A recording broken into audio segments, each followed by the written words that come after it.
네, 우리가 아프고 불편하게 느끼는 이 통증은 우리 몸이 보내는 경고 신호에 해당합니다.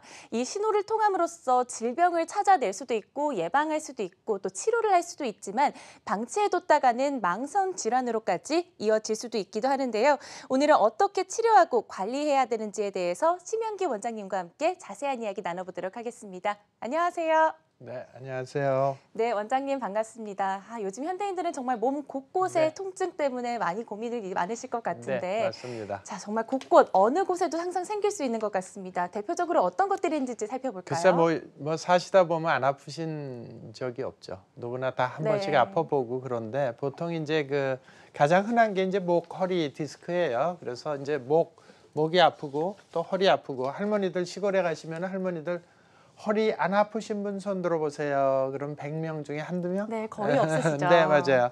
그다음에 무릎 맞아. 농사일 많이 하신 무릎 뭐 거의 다. 그리고 운동 또 스포츠 많이 좋아하니까 뭐 운동 어깨, 오십견 뭐 이런 거 대표적인 게 있고요. 그다음에 뭐 좌골신경통. 네. 생각보다 많아요. 좌골신경통도. 그다음에 팔꿈치, 테니스 엘보, 골프 엘보. 그다음에 손목. 또 아킬레스건, 족저근막염 이런 것들이 다 이제 통증 부위예요. 그래서 이제 사시다 보면은 누구든지 한두 번 안 아픈 적이 없어요. 네, 맞습니다. 네. 생각보다 정말 여러 부위에 나타날 수 있는 게 통증인데 노화로 인한 퇴행성 질환 외에도 그 밖에도 젊은 층에서도 요즘은 굉장히 많다고 합니다. 이 통증은 또 대표적으로 두 가지로 나눌 수 있다고 네, 이제 하더라고요. 이 병기에 따라서 통증 신호라는 거는 이제 아픈 게 뭐냐면 난 여기가 아프니까 빨리 봐주세요. 빨리 고쳐주세요 하고 네. 신호를 보내는 건데요. 그게 이제 대뇌로 신호를 봐요. 아, 나는 팔이 아파요. 나는 발꿈치가 아파요. 아니면 난 무릎이 아파요. 허리가 아파요. 이렇게 신호를 보내는 건데 그것을 이제 그 아픈 게 한 3개월 정도 돼서 빨리 나면은 급성 통증 좋아요. 그리고 좀 3개월 이상 돼 갖고 이제 고질병 되는 거죠. 3개월 이상 되면 그러면은 이제 만성 통증이라고 그러는데 급성 통증은 대부분 이제 근육 경련인 거, 쥐나는 거 뭐 이런 거 있죠. 그다음에 근육 뭉친 건 알배겼다고도 하고, 그다음에 근막 증후군 뭐 그리고 이제 뭐 염증이 생긴 경우 아프죠. 그리고 힘줄이 다쳤어요. 그리고 골절이 됐어요. 외상으로 인해서. 그런 것들은 이제 급성적으로 하는데 대부분은 좋아지세요. 뭐 사안에 따라 틀리지만 그래서 이제 3개월 정도 내로 좋아지는 거 급성 통증이라고 하고 만성 통증은 이제 뭐 10년, 20년, 5년 뭐 이렇게 되신 거 퇴행성 관절염. 그래서 연세가 7, 80대 되신 분들 특히 시골에서 농사일 많이 하신 분들은 거의 100분 중에 95명은 다 무릎, 허리 다 아프세요. 그게 이제 퇴행성이에요. 이제 나이가 들면서 그게 네. 이제 오래 써서 이 달았다 이렇게 생각하시면 되고 인대염, 이 인대염도 또 지독히 안 낫는 것들이 있어요. 그다음에 수술을 해서 합병증이 생긴 경우들 이제 굉장히 안 좋아지고 그다음에 대상포진이 걸렸는데 후유증으로 남은 경우 그다음에 신경마비 생각보다 이 신경마비 있으신 분들이 많아요. 근데 현대약으로 잘 고치기 힘든 거거든요. 그다음에 중풍 후유증 그다음에 뭐 척추관 협착증 뭐 이런 것들 사실은 우리가 아는 것보다 못 고치는 병이 더 많은 경우가 많아요. 네, 네, 그래서 외상 등 정말 당장의 통증 신호가 급성 통증으로 분류가 되고 이 밖에 계속 미루다 보면 치료도 미루게 되는 경우에는 만성 통증으로도 이어질 수 있다고 하니까요. 꼭 제때 적절한 치료가 필요할 것 같습니다.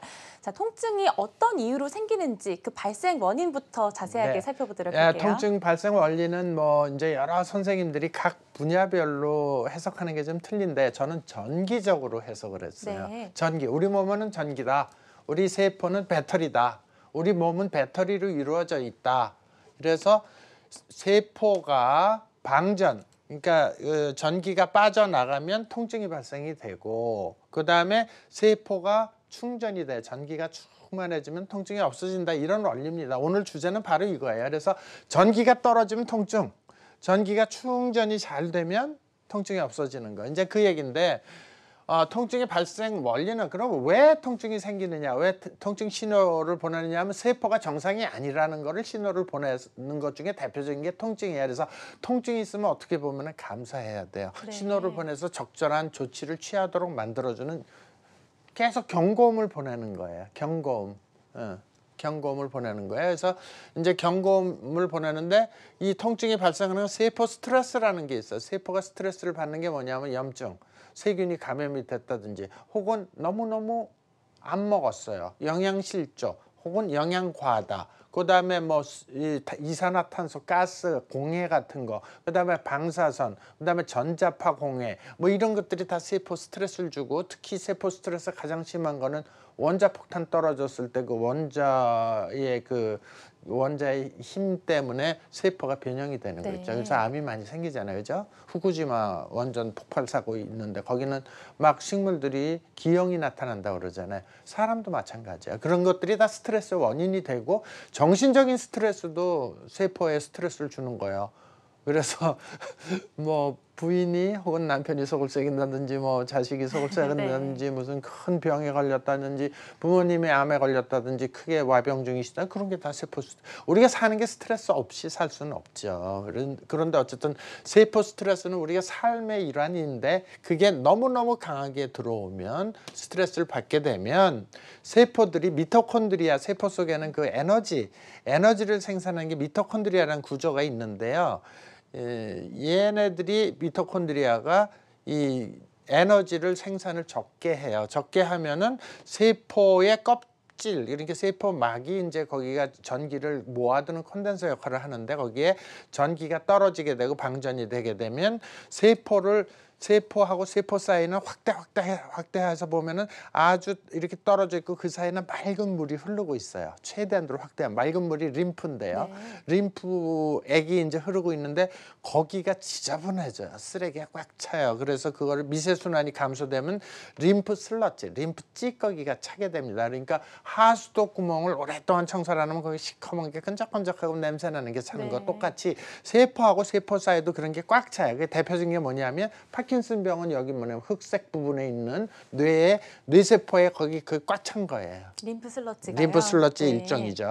뭐 거기 이제 의학적으로는 또, 그리고 이건 백내장은 뭐예요? 하얀 백태가 낀다 그랬잖아요. 네. 옛날부터 어르신들이. 그거는 우리 수정체의 렌즈 세포 사이에 하얀 림프 슬러지가 낀 거예요. 쉽죠, 그죠? 그래서 이런 림프 슬러지가 축적이 되게 되면은 순환이 제대로 안 되고, 축적이 되면 주위 환경이 더러워지니까 박테리아나 바이러스 같은 게 살기가 쉬워져서 염증이 발생돼요. 그래서 염증이 오래되면은 석회성 건염이라는 거 들어보셨는지 모르겠는데, 이 칼슘이 침착이 돼 갖고 딱딱하게 굳어버리죠. 네. 그래서 이제 이런 것들이 통증 발생 원리가 돼 갖고, 이게 근육이 이제 어머니들 아프신데 이렇게 잘 이렇게 효자손으로 하고 이렇게 해보면은 어디에 아프신 데가 있어요. 네. 그러면 이렇게 눌러보면 거기에 근육이 땅땅하게 뭉쳐 있는 경우가 굉장히 많아요. 저도 이제 진찰할 때 보면 이렇게 딱 뭉쳐 있고 끈끈한 띠 같은 게 있어요. 그걸 타우트 밴드라고 이제 의사 선생님들 얘기하는데, 그런 밴드 같은 게 당기고 있으니까 계속 아프고, 굳어 있으니까 수축 이완을 잘 해야 되는 근육들이 그걸 잘 못하게 돼서 자꾸만 통증을 유발하게 되는 원리도 되겠습니다. 그래서 전체적으로 전기작용이다. 전체적으로 전기가 떨어지게 되면은 순환도 떨어지고, 그다음에 주위도 지저분해지고, 염증도 발생하고, 그래서 이제 통증이 생긴다. 저는 이제 전기 생리학적으로 그렇게 해석을 하고 있습니다. 네, 통증의 발생 원리에 대해서 자세하게 짚어주셨는데, 네. 우리 몸을 전기하게 좀 비유를 해서 이 말씀을 해주셨습니다. 네. 세포가 스트레스를 받으면 이만큼 생산 능력도 낮춰지면서 결국엔 염증으로 이어진다고 하셨는데, 그렇다면 이번에는 세포를 한번 배터리에 비유를 해서 자세하게 설명해 배터리 주시겠어요? 이제 배터리하고 똑같아요, 사실은. 네. 우리 몸이, 우리가 아무리 좋은 핸드폰이 있어도, 새로 나온 거, 근데 전기 없으면 안 되죠. 기능을 못하는 거 똑같아요. 네. 그래서 이제 제가 할머니들 오시면 얘기를 해요. 할머니 오래 쓰셔갖고 여기 아프신데, 거기에는 이렇게 우리가 현미경으로 주사하고 이렇게 해보면 세포가 건포도처럼 쪼글쪼글쪼글쪼글쪼글아들어 있어요. 이게 탱탱한 포도알이 돼야 되는데 쪼글아들어 있는 게, 저는 전기가 떨어졌기 때문에 그렇다고 해석을 합니다. 그러면 그렇지, 그리고 금방 이해를 하세요. 그래서 네. 정상 세포는 이렇게 충분하게 전기가 차 있어요. 여기는 우리가 이제 그 통증 진단기를 이렇게 대면 하나도 안 아파. 근데 이제 중간 정도 이렇게 빠져서 방전이 되면 통증을 느끼기 시작하거든요. 여기 되면 아파요. 왜? 여기를 채워줘야 되니까 전기가 흐르니까 찌릿하고 네. 아파요. 그죠?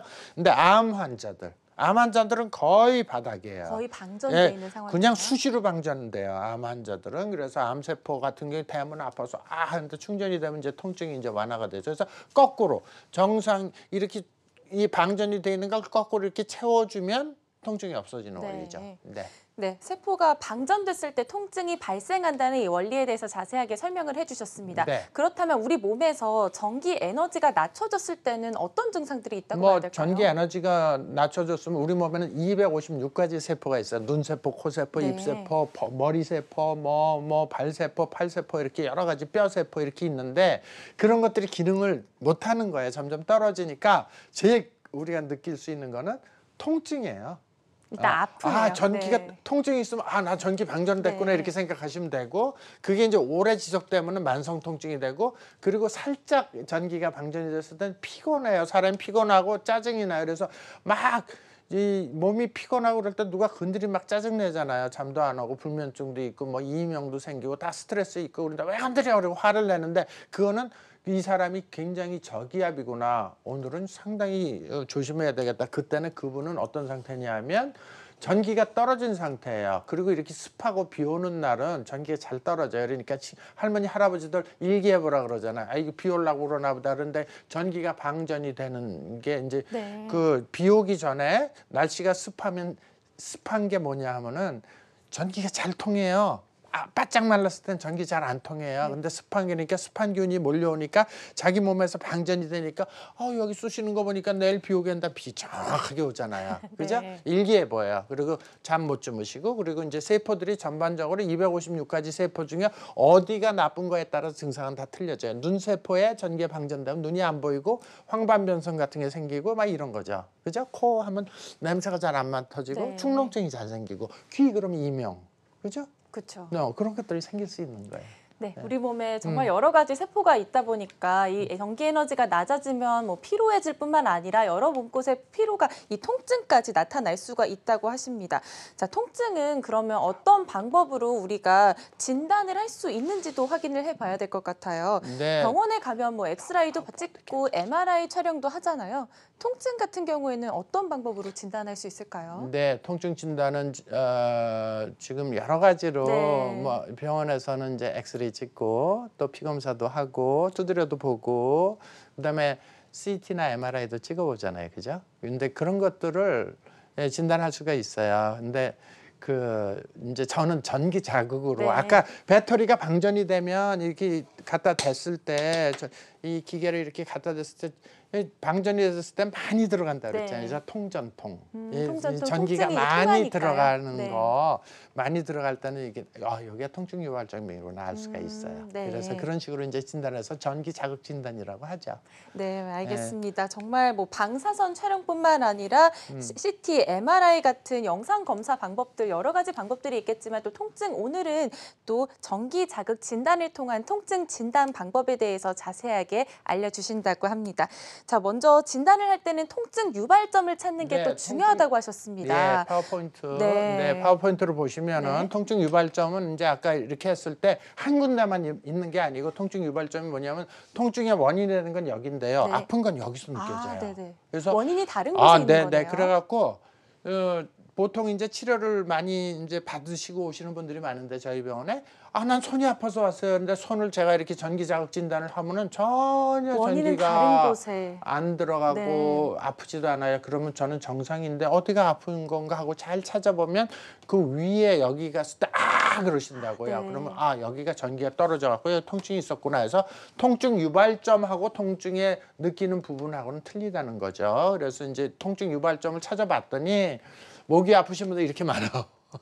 이게 굉장히 많아요. 네. 그러니까 난 목이 아파서 왔어요. 그러신 분들 많아. 나 여기 목이 너무 아파요. 그러면은 목 이렇게 대보면은 목 이 이 줄기가 다 나빠지신 모두 경우가 다 통증 많고. 유발점으로 볼 수 있는 네. 거죠? 그리고 어깨가 아파서 오신 분들은 여기서부터 시스템으로 쫙 나빠지세요. 네. 그러니까 여기만 딥다 치료하면은 날 것 안 같은데 되겠죠. 안 나요. 네. 예, 왜냐하면 전기가 시스템으로 다 떨어져 있는 거예요. 그래서 이제 일반적으로 병원의 통증 클리닉이라든지 뭐 정형외과 신경외과에서 어깨 아파 오셨어요. 그러면 이제 어깨 쪽을 집중적으로 치료를 하시잖아요. 근데 이제 저 같은 경우는 이 시스템으로 쭉 접근을 해드려야지만 이제 치료 효과가 높다. 이렇게 보시면 되고 허리가 아파서 오신 분들은 이 밑에 다리부터 발목, 무릎, 좌골 신경 나오는데 그다음에 꼬리뼈 있는 데까지도 네. 다 나쁘신 경우가 많아요. 그래서 허리 아파서 오신 분도 사실은 허리만 봐서는 안 되고 그 전체를 다 봐갖고 치료를 해드리니까 효과가 좋더라. 이렇게 네. 이제 제 경험입니다. 네, 현재 통증 부위와 또 통증이 실제로 나타나는 이 원인이 있는 유발점과는 네. 조금 다를 수 있다는 점을 정확하게 짚어주셨습니다. 네. 자, 통증 유발점 확인을 해봤고요. 사실 네. 요즘 같은 경우는 워낙 날씨가 뭐 덥다가 또 갑자기 네. 쌀쌀해지고 네, 네, 날씨 네. 변화가 좀 심하잖아요. 네. 근육통도 호소하시는 분들 네, 많습니다. 근육통은 이제 현대인들이 왔을 때 저한테 왔을 때 척추관 협착증이라고 해서 오시는 네. 분들도 많고 그다음에 하지정맥류라고 해서 오시는 분들이 네. 많아요. 그래서 하지정맥류는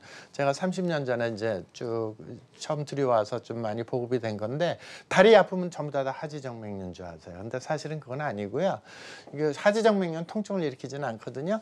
근데 이제 우리가 초음파를 보면 근육이 이렇게 뭉쳤을 때 근육이 이렇게 뭉친 부분은 이렇게 하얗게 나타나고 여기 밑에 근육이 두 개가 있는데 여긴 까맣잖아요. 여기 뭉친 게 요건 다 림프스러지예요.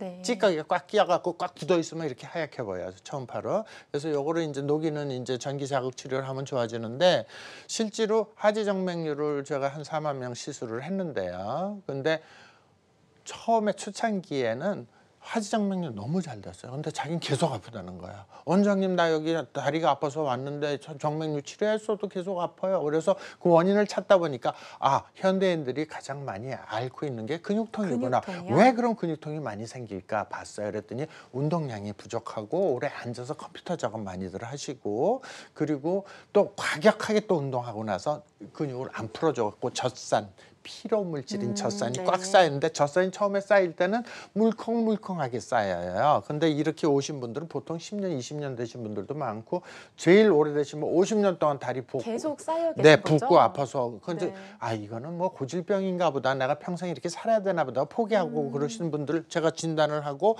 이건 근육통으로 뭉친 거기 때문에 아프시니까 이건 정확하게 전기로 분해를 해야 됩니다. 이온 분해를 하면 됩니다. 제가 치료하는 건 고전압으로 분해시켜 주는 건데 근육통은 딴 거 근육 진통제를 먹거나 근육 이완제로 절대 좋아지지 네. 않아요. 제가 그 처방 많이 일시적인 했었거든요. 효과가 나타나는 건 있지 효과도 않을까요? 대부분 그렇게 다 네. 있지는 않아요. 근데 위장 버리고 간장 버리죠. 약. 그래서 저는 약 처방 안 해요. 네. 약 처방 안 하는 의사로 유명합니다. 네, 어쨌든 연령과- 그런 네네. 근육통이 아픈데 뭉쳐 있는 거는 정말로 잘 풀으셔야 돼요. 네, 알겠습니다. 근육통 현대인들 누구나 생길 수 있는 병에 대해서 잠깐 짚어주셨는데요. 몸 어딘가에 통증 때문에 오늘 고민하고 계신 분들이 있다면요. 오늘 저희와 함께 하시면서 전화 상담도 활짝 열려 있으니까요. 여러분의 많은 참여 기다리고 있겠습니다. 첫 번째 전화 연결부터 잠깐 만나보도록 하겠습니다. 여보세요? 네, 여보세요? 네, 안녕하세요. 안녕하세요. 네. 네, 어디가 불편하신가요? 제가 한 몇 년 전부터 네. 엄지발가락 끝이 네. 감각이 조금 감각. 무디더라고요. 네. 근데 이게 그냥 만질 때는 감각이 무딘데 어디 살짝만 부딪혀도 통증이 엄청 심해요. 엄청나게 심하고. 근데 딱히 어떤 진료를 받아야 될지를 모르겠어서 발가락 끝 부분이다 보니까 네. 그냥 계속 양쪽이 놔뒀는데 그러세요? 한쪽만 그러세요? 한쪽만 오른쪽 엄지발가락 끝쪽만 그래요. 오른쪽만 그러시고 한쪽만. 그게 얼마나 되셨나요? 이게 한 5, 6년은 넘은 것 같아요. 세상에 5, 6년이나 되셨어요. 이렇게 톡 치면 찌릿찌릿하신가요? 이렇게 톡 치면? 네, 어. 치면은 조금 치면은 날카롭기도 하고 찌릿한 통증이 굉장히 아파요. 아, 네. 그러면은 그거는 오른쪽이면 그 전에 발을 다치신 적은 없으시고요? 딱히 발을 다친 기억은 크게 없는데 네. 그 엄지발가락 걸을 때 꺾이는 부분이 네. 한 번씩 아프기도 하더라고요. 아, 네. 제가 여기서 직접 진단을 해드릴 수가 없어서 정확하게는 말씀 못 드리고요. 그냥 제 머릿속으로 또 제 경험으로 한 것만 말씀드릴게요. 일단 여기를 톡 치면 짜릿짜릿하신 거예요. 그죠? 여기 네네. 짜릿짜릿하신데 여기 짜릿짜릿한 거는 분명히 신경 자극 증상이에요. 신경이 자극이 돼 있어요. 조금 좀 그냥 비유를 해서 말씀드리면 신경이 약간 화나 있어요. 성질이 나 있어요. 그건 왜 그러냐 하면은 배고파 죽겠어요. 난 전기가 필요한데 배고파 죽겠는데 너무 아무도 봐주는 사람이 없어요. 그래서 어딘가에 통증 유발점이 여기 아니면 여기 아니면 여기 아니면 발목 있는데 아니면 여기까지 다 샅샅이 뒤져보면은 이 전기 자극을 해보면 가장 통증이 심한데 통증 유발점을 찾아서 여기에 전기를 공급을 해주면 비교적 근데 이 신경 자극 증상은 조금 오랫동안 여러 차례 치료하시는 게 제 경험이에요. 그래서 그렇게 정확하게 진단을 한번 해보실 필요가 있다 이렇게 생각을 합니다. 네, 오랜 네. 기간 동안 엄지발가락 통증 때문에 5년. 고생을 하고 계셨다고 하는데 저희가 전화 상담 통해서 드린 내용 꼭 기억을 하셔서 가까운 병원 가셔서 꼭 현재 상태에 맞는 치료 받아보셨으면 좋겠습니다. 저희가 마침 또 발가락과 관련한 네, 통증 네. 전화가 왔는데 네. 요즘 여름 되다 보니까 요즘에 네. 샌들도 많이 신기도 맞아요. 하고 예. 굽이 낮은 신발 네. 신다 보면 발이 네. 아프잖아요. 네, 그렇죠. 이 예. 족저근막염 한번 살펴볼까요? 네, 뭐 샌들 신어서 발 아픈 거는 그냥 눌려서 아픈 경우가 대부분인데 이제 그 족저근막이라고 하는 건 뭐냐면 말 그대로 족저는 발바닥이에요. 발바닥에 근막이 있거든요, 이렇게. 근데 이제 이렇게 족저근막염 잘 생기시는 분이 평발이 잘 생기세요. 네. 평발이 뭔지 아시죠? 이렇게 네. 아치가 없어져 그렇게 하면 족저근막의 자극량이 이렇게 아치 정상적인 것보다 평발인 사람은 이게 굉장히 약해요. 그래서 자극을 많이 받아요. 근막에 염증이 생긴 거예요. 족저근막염 굉장히 치료하기 힘든 건데요.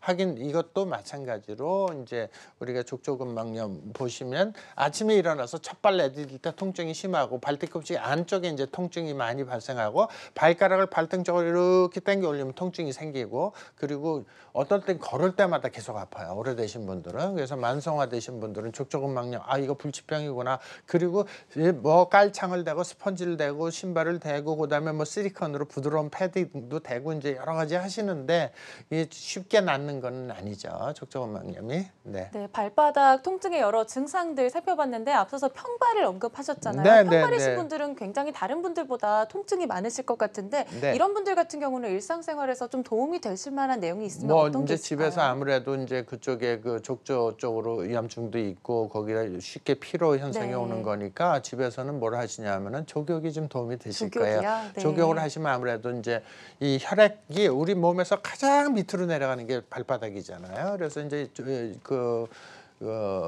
이 족욕이라고 해서 따뜻한 물로 네, 해서 혈액 약간 여기 순환이요? 약간 네. 땀이 날 정도로 이렇게 한 2~30분 하시면 좋으시고요.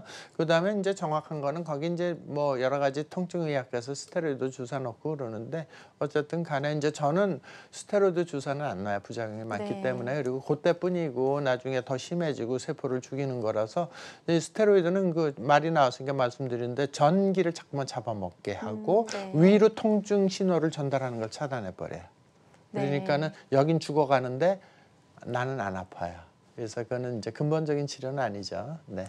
네, 발바닥 통증에 대해서 살펴봤고요. 자, 이번에는 현대인의 또 다른 만성 통증인 팔꿈치 통증 한번 살펴보도록 하겠습니다. 흔히 테니스 엘보라고도 많이 하잖아요. 네, 테니스 엘보는 이제 오늘 그림이 잘 안 나오는데 네. 테니스 엘보 제 말로 설명드릴게요. 그 파워포인트가 이 테니스 엘보는 이제 이렇게 여기 이렇게 네. 들어올릴 때 보면 이렇게 톡 튀어나온 상과 이제 하여튼 여기 이렇게 들어올리는 네. 근육인데 여기 이 근육이 누르면은 아플 경우가 아파요. 네네. 그리고 이쪽 안쪽으로 이렇게 또 누르면 아픈 자리 있어요. 네. 이건 골프 엘보. 아, 골프 네네. 안쪽으로 이렇게 많이 치니까 그래서 이제 이런 것들은 테니스나 골프나 이런 거 많이 하시는 분들한테 잘 생기는데 실제로는 주부님들이 많이 생겨. 그럼 그분들이 테니스 엘보, 테니스 골프 쳤냐? 그거 아니고 설거지하시고 설거지하고 집안일하시고. 집안일하고 네. 빨래하고 손을 계속 쓰시고 또 뭐 장사하시면서 뭘 만드시고 네. 그런 분들한테 잘 생기는 거예요. 말은 그렇게 붙여줘도 그래서 팔꿈치 바깥쪽 통증, 저림, 민감한 느낌은 테니스고 안쪽으로는 이제 골프 엘보라고 그러는데 다 비슷한 거고 인대염이고요. 그리고 팔에 툭 하면 힘이 빠질 정도로 아플 네. 경우도 있고 어깨부터 쭉 내려온 경우도 많으세요. 어깨부터요? 그리고 손목도 이제 같이 네. 아프시고 또 엄지손가락은 듀케라방이 인대염이라서 이게 사진이 잘 안 보이지만 하여튼 여기 엄지에 손만 내면 아프신 몸이 분이 연결이 돼 있다 다 보니까 연결이 다 돼 그런가 있어요. 봐요. 네, 맞아요. 그래서 여기 손목까지 쭉 방사통으로 있는 경우도 있고 그래요. 그래서 테니스 엘보도 이제 마찬가지로 이제 통증 의학에서 하는 거는 이제 주로 뭐 이제 스테로이드 주사라든지 네. 이런 거 많이 쓰는데 이제 뭐 전기 자극 치료도 네. 하나의 또 새로운 방법이니까 시도해볼 필요는 있죠. 네, 그렇다면 뭐 테니스 엘보 앞서서 네. 말씀해주신 뭐 골프 엘보 이런 네, 것들도 통증이 나타나는 곳은 팔꿈치일지 몰라도 통증 네. 유발점은 다른 곳에 네, 있을 수도 있는 유발점은 거죠? 제가 심한 경우는 목 디스크가 있는데 네. 본인은 여기 아프게 목이 디스크가 있는데 여기 아프게 아, 느껴지세요. 정말요? 근데 여기 목 저는 항상 목부터 다 검사를 목부터요? 해드려요. 네. 그리고 하다 보면은 유발점이 타타타닥 생겨요. 그러면 이 볼펜으로 이렇게 다 찍어요. 그리고 거기를 이제 충전 치료해드리죠. 네, 알겠습니다. 현대인들이 겪을 수 있는 만성 통증 여러 가지 종류들 살펴봤습니다. 네. 자, 저희 통증에 대한 여러 궁금증 해결해드리는 시간 계속 이어가고 있고요. 전화 상담 또 연결을 해보도록 하겠습니다. 첫 번째 전화, 두 번째 연결해보도록 하겠습니다. 여보세요? 네, 여보세요? 네, 여보세요. 네, 말씀하세요. 네, 안녕하세요. 네, 연세가 어떻게 되시나요? 네, 제가 지금 64입니다. 아, 네. 어디가 불편하세요? 저는 목이 많이 안 좋고 네. 또 디스크라 해서 시술도 받고 했는데 이 관절마다 좀 많이 안 좋고 그랬습니다. 목 디스크 진단 받으셨어요? 네, 네. 예, MRI 다 찍으시고요. 네, 많이 찍고 많이 찍고 목이 어떤 때 이렇게 돌리면 아프세요? 이렇게 잘 못 돌리세요? 네. 이렇게 고개 잘 못 돌리세요? 6번, 7번이 6번, 디스크가 7번. 있다 했습니다. 네, 이렇게도 잘 못 하시고요. 네. 근데 허리 네. 거래는 잘 하는데 디스크가 심하고 해서 허리도 많이 아프고 관절마다 다 안 좋고 이랬어요. 네, 그러시구나. 그 어깨는 괜찮으세요, 어머니 어깨? 양쪽 어깨가 2개 써도 못합니다. 어깨도 잘 안 좋으시죠? 그러니까 네, 목 너무 디스크가 안 있으면 좋아요. 정말로 힘드실 거예요. 왜 그러냐면 목으로 다리 가는 신경, 팔 가는 신경, 어깨 가는 신경이 다 지나가요. 그 좁은 터널로. 그래서 목 디스크가 있으면 힘들고 시술을 받으셨다고 그러는데 수술은 안 받으신 거죠? 네, 시술을 아직 받으신 안 거죠. 받았는데. 네, 그래서 목 디스크 같은 경우는 이제 여러 가지 치료를 해보셨으면 이제 뭐 저희 오늘 주제가 뭐 전기 자극 치료로 100% 낫는다 이렇게 말씀은 안 드리는데 제 경험상으로는 목 디스크도 상당히 그 빠른 시간 안에 좋아지시는 질환 중에 하나예요. 그래서 그 치료 원리는 뭐냐면은 목이 있는데 이렇게 만져보시면은 목 디스크도 물론 디스크 자체도 문제가 있지만은 목 경추를 싸고 있는 근육들이 다 굳어 있는 경우가 많아요. 제 경험상으로는. 그래서 오시면 제가 이렇게 손으로 이렇게 목 있는데 이렇게 만져드리거든요. 그럼 거기 딱딱한 근육이 보통 10년, 20년 되신 분들이 많아요. 그럼 거기 줄기가 소프트해야 돼요. 근육하고 인대는 그렇게 질기지를 않고 딱딱하지가 않은데 다 굳어 있으세요. 그래서 그거를 제가 하면은 이 전기 자극으로 하면 그게 이 3000볼트거든요. 되게 높은 그 고전압인데 그걸 대주면은 그 이온이 쫙 녹으면서 이게 부드러워져요. 그러면서 이제 치료하는 원리입니다. 제가 하는 거는. 그런데 어쨌든 간에 고기를 이렇게 만져보시면 이렇게 눌러서 통증이 있는 부분 혹은 또 이렇게 만져보시면 딱딱한 데가 분명히 있으실 거예요. 한번 만져보세요. 지금 딱딱한 데 있으시죠? 양쪽이 많이 딱딱하네요. 딱딱하죠. 그리고 심한 경우에는 어깨 뒤에 여기 트라페지우스 머슬, 하여튼 여기 이 근육이 이렇게 목 뒤로 이렇게 쭉 내려온 근육이 있거든요. 그게 그냥 돌덩어리처럼 굳어 있으신 분들이 많아요. 어머니 좀 어떠세요? 이렇게 눌러보세요. 많이 굳어졌어요. 많이 굳어 있죠. 그러면 그것만 풀어줘도 아주 경과는 좋으실 건데 이제 디스크 시술하는 선생님들하고 뭐 이런 또 수술하시는 선생님들도 많은데 근육은 안 만지세요. 그래서 저는 근육하고 힘줄을 이제 주로 풀어주는 의사예요. 이제 디스크는 안 건드려요. 이것만 해도 이제 좋아지시는 경우가 많기 때문에 한번 또 전기 자극 치료도 한번 받아보실 필요가 있다 이렇게 생각을 해봅니다. 네, 저희가 전화상으로 상담드린 내용 기억하셔서 이 권유해드린 내용도 기억을 하시고요. 또 정확한 진단 후에 치료 받아보셨으면 좋겠습니다. 네. 자, 이어서 다음 전화 연결도 바로 또 받아보도록 하겠습니다. 여보세요? 여보세요? 여보세요. 아, 예. 네, 말씀하세요. 아버님 연세는 어떻게 되시죠? 예, 수고 많으십니다. 네, 연세는요? 70입니다. 아, 70이시고, 네, 예. 예. 지금 어디가 불편하세요? 어떻게? 지금 저쪽에 한 30년 전부터 30년, 네, 예. 예. 그거 지금 그래가지고 뭐 MRI MRI 사진을 찍어보니까는 네. 한 5년 전에 수술을 해야 된다 해서 수술을 갖다가 했거든요. 아, 네. 5년 전에 수술하시고. 예. 네. 그런데 네. 그거 수술을 해도 그 30년 전부터 그 통증 그거 있는 자리가 지금 계속 통증이 막 누워가 있어도 아프고. 통증이 있고 네. 저 앉아 있어도 통증이 심하고 지금 걸어도 제일 통증이- 아프신 데가 어디세요, 아버님? 제일 아픈 데가. 제일 아픈 데가 허리 제가 생각할 때는 4번 4번, 5번. 예, 그 사이가 그런 것 같아요. 아, 4번, 5번이 계속 거기가 앉아도 아프고 누워도 아프고 서도 아프고 그러신 거예요? 예, 아. 계속 통증이 막 계속 있어요. 아, 통증이 쉬지 않고 예. 그 밑으로 통증이 밑으로 쭉쭉 발까지 뻗어 내려가시나요? 바깥쪽으로 해서 다리 바깥쪽으로? 저기 통증이 그러니까 뒤에 원치로 해가지고 그 밑으로 네네네. 장단지로 장단지로. 예. 네. 그걸로 쭉쭉 저기 뻗어 뒤로 내려가시면. 아파요. 뒤로. 오른쪽이 심하세요? 왼쪽이 심하세요? 예, 오른쪽 뒤에 거기 저기 뭐시고 장단지? 아니 장단지가 아니고 그 오금 있는데? 오금 있죠. 네네. 예, 거기가 음. 그거 되게 아프고 네네. 그래서 운동을 아침에 한 30분 참아가면서 이제 쉬가면서 걷고 하거든요. 네. 그래도 이제 계속 아파서 그래가지고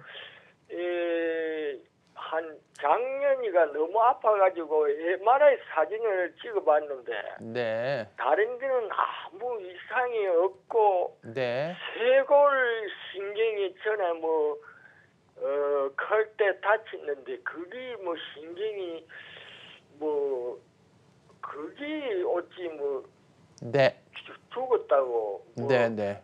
그게 지금 운동을 하게 되면은 그게 살아난다고 네네. 예, 네. 그렇게 저희가 말씀하시던데. 네, 알겠습니다. 일단은 제가 이제 여지껏 여러 병원에서 시술도 받으시고 수술도 받으셨어요. 그런데도 이제 통증이 완화가 되지 않고 아프신 경우는 이제 디스크는 아마 좋아지셨을 건데 디스크 통증이 났을 때 신경이 이렇게 눌리잖아요. 그죠? 디스크로 이렇게 눌리면 그 눌린 부분이 거기 림프 슬러지가 꽉 차 있어요. 제가 이제 생각하는 거예요. 그리고 제가 이제 말씀드리는 건데 이게 림프 슬러지가 꽉 차 있으면 어떻게 되냐면은 거기가 신경 전도가 안 되니까 계속 통증을 느끼세요. 그래서 허리 쪽은 굉장히 넓고 깊기 때문에 목보다는 치료 효과는 좀 떨어져요. 제 경험상으로는. 그러나 조금씩 좋아지시고 그 방사통 있는 데는 다리서부터 그러면 허리가 아플 때 어딜 치료를 해드리느냐 하면은 저는 발목부터 치료해드려요. 발목, 무릎, 허벅지, 그다음에 좌골 나오는 꼬리뼈 있는데 그 다음에 허리 이렇게 들어가면은 그런 대로 조금씩 완화는 되시는데 30년 되신 거니까 치료 기간은 아무래도 좀 길어지실 거로 예상이 되고요. 여지껏 쭉 치료를 받으셨는데 그닥 그렇게 이제 효과가 없으신 경우에는 이제 전기 자극, 신경 자극 치료거든요. 한번 받아보실 필요도 있다 생각합니다. 네, 오랜 네. 시간이 만성 통증 30년. 때문에 아우, 네. 고민하셨을 텐데 네. 꼭 전화 상담해 주신 내용 기억을 하셔서 적절한 네. 치료 받으셨으면 좋겠습니다. 네. 네, 이어서 통증을 치료하는 방법도 네, 한번 통증 살펴보도록 치료하는 하겠습니다. 방법은 이제 여러 가지가 있는데 그거는 이제 너무 많이 아시니까 우리 역사적으로 침 맞고 뜸, 부항 많이 하고 물리치료 누구나 다 한두 번씩 다 받아봤고 스테로이드 뼈 주사 맞으면 전기 뺏어 먹는다 그랬죠, 제가요. 그래서 네. 이제 이 주사 치료 주로 하는데 대부분의 통증 선생님들이 이거 많이 써요. 정형외과나 이런 데서도 많이 쓰고. 근데 제가 하는 건 전기 자극으로 신경을 재생시켜주는 신경 치료예요. 효과는 좀 느리지만 몸에 해는 없습니다. 그리고 이제 약물 치료, 진통제, 근위 환자 이제 많이 쓰는데요. 위장 버리고 간장 버려서 전 처방을 안 하고 도수 치료 요새 많이 하죠. 네. 근데 도수 치료 깊이 안 들어요. 전기 신경 치료는 10cm까지 깊이 들어와서 치료를 해줄 수가 있어요. 그 차이고 체해 충격파 이제 좋아지시는 분들도 많이 있는데 정확하게 조준하지 않으면 이것도 효과는 별로 별로 없어요. 저도 다 치료해봤거든요. 수술 치료는 뭐 저는 이제 수술할 줄 모르는 의사니까 심하게 이제 변형이 됐을 땐 수술 치료가 맞습니다. 네, 통증을 치료할 수 있는 여러 가지 다양한 방법들 소개를 해주셨는데 그중에서도 오늘은 전기자극 통증 치료 방법에 대해서 알려주신다고요? 네, 뭐 제가 하는 건 이제 전기로 세포를 충전시켜주는 건데 세포 충전시켜주는 거는 저전압으로는 안 되고 고전압으로 됩니다. 고전압 주로 1500볼트에서 3000볼트 그리고 지금 연구 중에 있는 거 5000볼트까지 지금 연구 중에 있고요. 그래서 고전압을 이용한 미세전류 치료로 해서 충전 방식, 세포를 충전시키는 방식의 이제 통증 치료법이고요. 전기로 충전시킨다 생각하면 되고 3000볼트 위험하지 않냐 그런데 별로 위험하지는 않고요. 전류 자체가 이런 식으로 방전이 돼 있는 세포가 이제 배터리를 생각하면 이거를 충전시켜 주는 거예요. 그래서 핸드폰 충전시키는 거 원리 똑같고요. 그래서 자주 하면은 핸드폰도 자주 하면은 다시 살아나갖고 충전돼서 잘 작동되는 것처럼 세포는 신기한 게 계속 충전을 하다 보면은 발동기 발동 거는 것처럼 처음에 푸드득 그러다가 서너 번 하면은 투투투투투 하고 계속 발동 걸리는 것처럼 미토콘드리아가 이제 활성화가 돼서 거기서 전기를 만들기 시작하면은 더 이상 치료할 필요 없이 완치가 되는 겁니다. 네, 그런 전기 원리죠. 자극을 통해서 어떻게 통증을 개선시킬 수 있는지 설명해주고 계신데 좀 더 네, 자세한 치료 자세한 방법도 거는 설명해 주시죠. 이제 뭐 충전기 끝이 이렇게 생겼어요. 네. 그러면 뭐 어떻게 생겨도 상관은 없는데 피부에다 이렇게 대면은 이 속으로 전기가 쭉 빨려 들어가요. 그리고 이제 통전통이 있어요. 통전통이 있는 거는 림프 찌꺼기가 녹으면서 이온화 현상 때문에 전기를 확 잡아 당길 때 이제 통증을 느껴요. 그래서 진단할 때도 이렇게 정상인 태도 아무렇지도 않습니다. 정상인 태도 아무렇지도 않은데 통증이 있는 부분, 통증 유발점에 대면 아 소리가 나요. 그럼 치료할 때 이제 그 부분을 이렇게 볼펜으로 이렇게 표시해 놨다가 여기 어깨가 아프다는 이렇게 표시해 놓고 어깨, 목도 이제 쭉 이제 검사를 하거든요.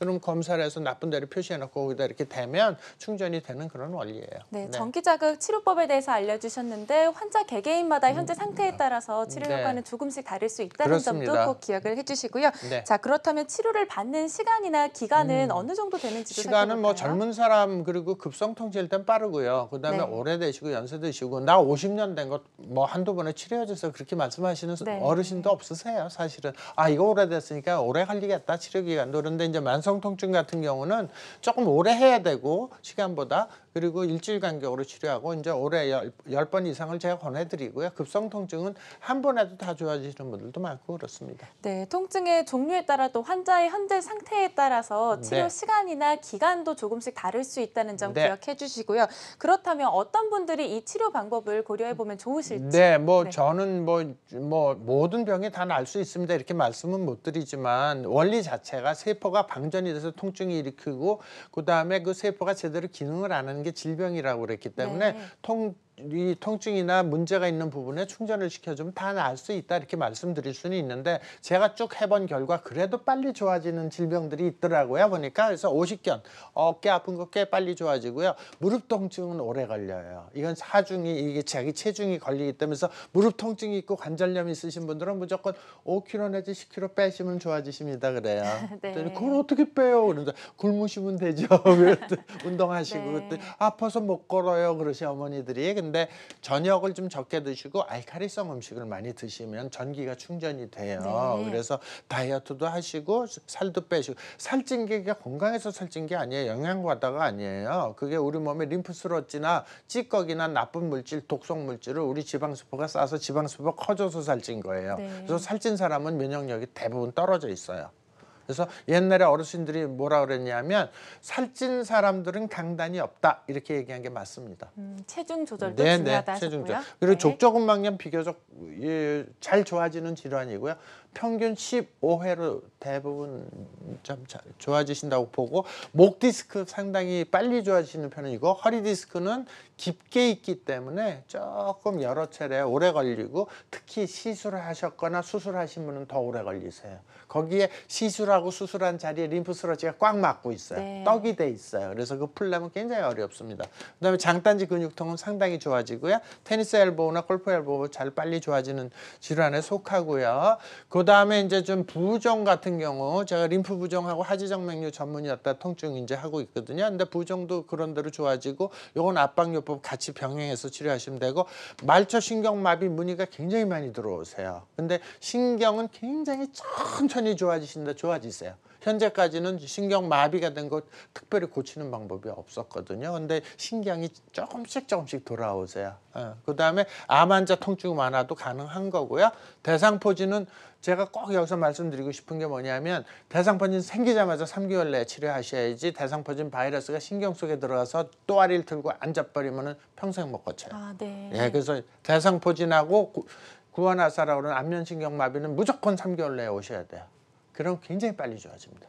그다음에 중풍 후유증 이런 이제 장기적으로 가는 거니까 어쩔 수 없고 이제 꾸준히 하셔야 되고 위경련 같은 경우는 뭐 금방 좋아집니다. 네, 여러 부위에 사용될 수 있는 이 통증 치료법에 대해서 살펴봤는데 이 치료법의 특징적인 부분이 있다면 어떤 것들이 특징은 뭐 있을까요? 이제 통증이 감소가 되고 세포를 충전시킴으로써 세포가 점점 정상 활동하는 게 낫는 거 아니에요? 네. 그렇게 되는 거예요. 네, 알겠습니다. 자, 치기를 놓치면 치료가 조금 더 어려워질 수 있다는 점을 계속 짚어주셨습니다. 이번에는 치료 사례들 한번 살펴보도록 할 텐데요. 자, 첫 번째 사례는 또 영상으로 준비가 네. 되어 있다고 합니다. 안면마비 사례라고 하셨는데 앞서서 이 네. 신경 같은 부분은 굉장히 또 위험한 부분이라고 하셨고 네, 맞습니다. 시기를 놓치면 하여튼 굉장히 또 3개월 위험할 수 있다고 이내에 하셨잖아요. 빨리 오셔야 돼요. 급성기 네. 전에. 예. 이런 경우에는 시기가 현재 증상이 나타났을 때 네. 바로 병원에 오시는 게 가장 좋겠죠. 아주 좋죠. 네. 그럼 보통 2, 3주면 잡혀요. 네, 알겠습니다. 그 영상 보면서 한 번씩 네. 설명을 이어가 보도록 하겠습니다. 네. 네, 뭐 저기 구안화사라고도 하고 안면신경마비죠. 왼쪽 입이 삐뚤어졌죠, 그죠? 이우 할 때 찌그러진 거 보이죠? 네. 아, 치료 전 사진이고요. 네, 치료 이후 모습도 한번 볼까요? 근데 장기간이 네. 되면은 빨리 오시라는 게 신경마비가 되면요. 그 근육이 다 위축이 돼 버려요. 종이짝처럼 말라붙어 버려요. 그래서 네. 이제 안 좋아지는 거고, 요건 전 사진이고 이제 치료 끝나고 난 거. 좌우 입이 그대로 쫙쫙 올라가죠, 그죠? 네. 예, 그래서 좋아진 사례입니다. 다시 원래의 위치로 돌아온 네, 모습을 네, 확인해 네, 볼 수 네. 있었습니다. 네, 맞습니다. 네, 그래서 다음은 급성기에 당뇨, 오셔야 네. 돼요. 네, 다음은 또 당뇨 합병증 한번 살펴보겠습니다. 네, 당뇨발이라고 하던데요. 아우, 당뇨발 뭐 진짜 뭐 난치병 중에 난치병이죠. 다리 네. 썩는 거예요. 그래서 당뇨병은 이제 환자분들 제가 여쭤보면은 10분 중에 8분은 아세요. 당화혈색소 얼마예요? 그럼 얼마라고 얘기하세요. 이게 혈당 수치보다 더 정확한 거거든요. 네. 근데 당화혈색소가 6이 정상인데 10이 굉장히 심한 거죠. 2배였네요. 네. 그래서 이제 이렇게 돼서 치료 전에 이랬는데 3살이 돋았어요. 당화혈색소도 떨어지고. 보시면 지금 이게 너무 징그러워서 좀 흐리게 했는데 이게 썩어 들어가고 있고 악취가 나고 있었고요. 그다음에 좋아지셔서 거의 3살 다 돋고 딱지 조금 남아 있는 경우죠. 그래서 당뇨발도 그런 대로 좀 잘 좋아집니다. 네. 전기가 충전이 되니까 염증도 없어지고 그다음에 3살이 돋은 거죠. 네. 네, 전기 충전을 통한 당뇨발의 치료 사례 살펴봤고요. 다음은 부종 환자 네, 관련한 사례입니다. 부종은 이제 눈으로 보실 수 있는데 이렇게 땡땡 분 게 그대로 이제 쑥 들어가면서 이렇게 혈액순환이 좋아서 약간 빨개진 거고요. 여기도 이렇게 부어 있습니다. 림프 부종인데 이게 저 불치병인데요. 이것도 이렇게 좋아졌어요. 제가 이제 미국의 림프 부종 환우에서 초청해서 가서 시연해 준 겁니다. 네, 이어서 이번에는 대상포진 네, 환자 대상포진 사례 뭐 보겠습니다. 아까도 말씀드렸지만은 초기에 얼른 오셔야 되고 신경 속에 그 대상포진 바이러스가 또아리 틀기 전에 네, 빨리 하는 게 자기하기 좋다. 전에 빠르게. 네, 네. 그리고 3000V 들어가니까 바이러스 웬만한 건 다 죽고요.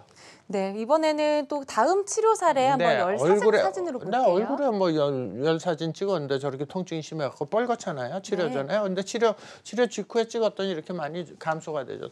통증이. 네. 네, 또 우리가 흔히 담 걸렸다라고 하는 걸 근막 네. 통증 증후군이라고 하던데요. 네. 이 통증의 경우는 어떤 방법으로 치료가 근막 될까요? 통증 증후군은 이분은 뭐 제가 오시기 전에 10군데 이상 다녔어요. 10군데 이상 병원 다녔는데 여기 썩어서 왔어요. 피부가 푹 꺼지고 썩어서 오고 여기는 손만 대도 아프고 걷지도 못하고 10군데 이상 병원 가서 뭐 주사도 맞고 치료도 받고 침도 맞고 뜸도 뜨고 별거 다 했는데 점점 나빠지고 여기 굉장히 아픈 거 걸을 때마다 땡기고 근데 5회 치료로 뭐 완치돼 있었던 환자고 체열도 거의 정상이 됐던 환자입니다. 저런 네. 경우도 쉽지는 않은 건데요. 근데 결국은 에너지예요. 우리 몸에 에너지가 떨어지면 여기저기 다 아픈 거예요. 자, 통증의 치료 방법들 또 여러 사례까지 자세하게 살펴봤는데요. 이 전기자극 치료를 받을 경우에 우리가 네. 주의해야 될 점이 있다면 전기자극 어떤 게 있을까요? 치료는 뭐 사실은 이제 뭐 식약청에서 허가가 난 정식 의료기기이기 때문에 안전성에 대해서는 뭐 염려 안 하셔도 되고요.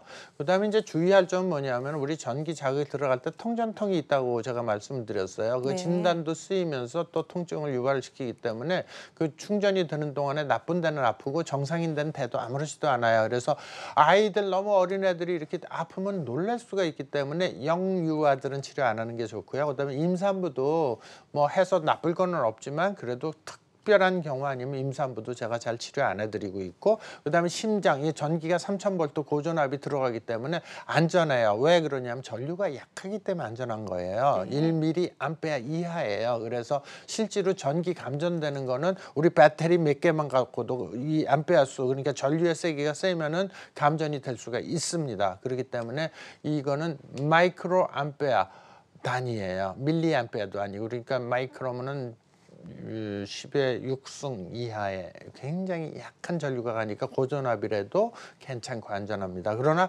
심장 박동기를 차고 있으신 분들이 꽤 많아요. 심장 부정맥이 딱 뚝딱 뚜둑딱 이렇게 뛰는 분들은, 여기 박동기 차고 계신 분들은 강한 전류가 흐르기 때문에 그럴 때는 좀 치료해 드리기가 힘들다. 예, 그렇게 말씀드리고 싶고, 그 외에는 웬만한 치료는 다 받으실 수 있다 이렇게 봅니다.